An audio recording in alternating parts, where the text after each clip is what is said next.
Over here? You coming over here? No, me? Really? Okay, all right.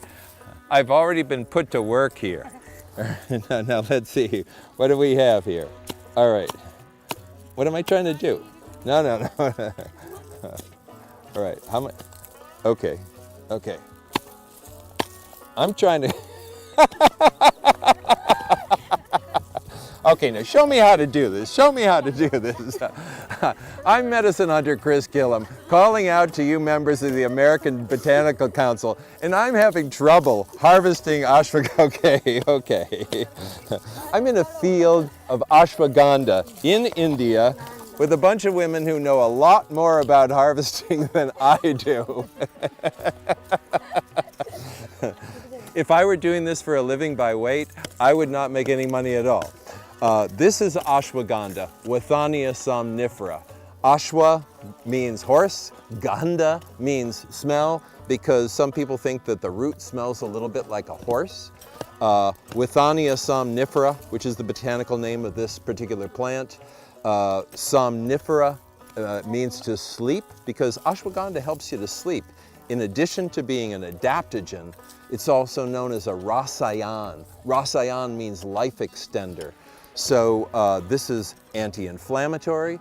It promotes endurance, energy, stamina. It enhances mental function. And I'm just like the laughingstock of the community here because my harvesting skills are very, very poor. So to all you members of the American Botanical Council, this is Chris Killam saying, there's nothing like being in the field, and being in a field of ashwagandha is an amazing experience.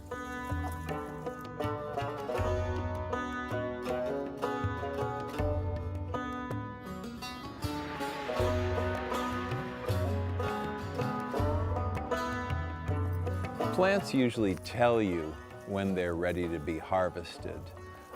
Grains will achieve a certain size, apples will turn a certain color. In the case of ashwagandha, it starts to yellow, and when that happens, that's really the commencement of the harvest season. This is a beautiful green plant, but we see now a lot of these leaves are yellowing. So the plant tells you when it's ready. These seeds were sown in August. Harvest is typically end of February, early March. But the plant itself will say, okay, I'm ready to be harvested now. And that's visually, by looking at it, you see it's yellowing.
So here we've got some freshly harvested root. You can see they're all different sizes. Like this is a great big fatty by comparison with some of these little skinny guys. And according to Kartiki Baldwa, who runs this operation, only the larger, thicker roots will be used. And these little guys will go to market to be sold to other entities. Thank you. So it's all handwork. Digging it out with one of these babies, totally effective. You can't really mechanize this kind of crop. Now these seeds were sown in August, and typically the harvest is end of February, early March. And you can see this soil is very dry. In fact, It has no moisture at all, really. Ashwagandha doesn't favor moisture. A good hard rain or two would ruin this crop.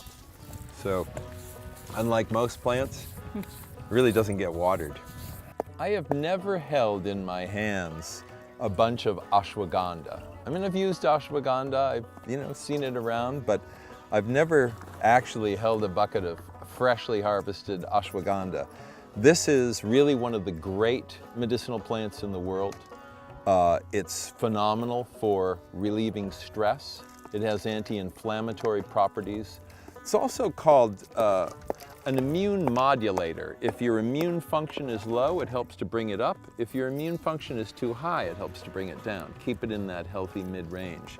So it's a remarkable plant, and the sages who really developed Ayurveda over 5,000 years ago regard this as the king of herbs. So of all the plants in the 5,000-year-old system of Ayurveda, which is a health system that involves herbs and foods and yoga and therapies of different kinds, this is the #1 herb, ashwagandha, Withania somnifera. This is the king of herbs. Bye now.